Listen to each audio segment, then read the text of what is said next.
Welcome to Sweet Life Beat Life. We hope this video helps.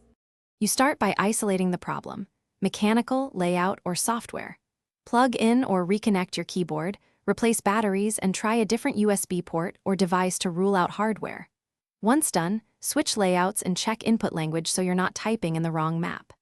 Now open a plain text editor and type common sequences, numbers, punctuation, and fast repeats, to capture which keys misbehave and when. This gives you immediate data to guide the next steps. Now you tackle software causes. You should update or reinstall keyboard drivers and any firmware. Outdated drivers often cause ghosting or missed keys. Then adjust key repeat delay and rate in keyboard settings, and turn off accessibility features like sticky keys that can alter input.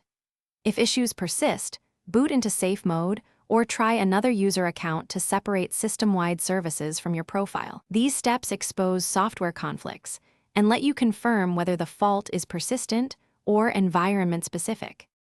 Finish by addressing hardware faults you uncovered. You can remove and clean keycaps, blow out debris with compressed air, and gently clean switches with isopropyl alcohol.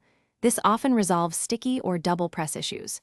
If a switch is damaged, replace it or the entire keyboard depending on cost. Once replaced, make sure firmware and OS settings are correct. If problems persist, gather your test notes, screenshots, sample text, and steps tried, and contact support. One key troubleshooting tip. Thanks for watching. Consider subscribing if we helped you.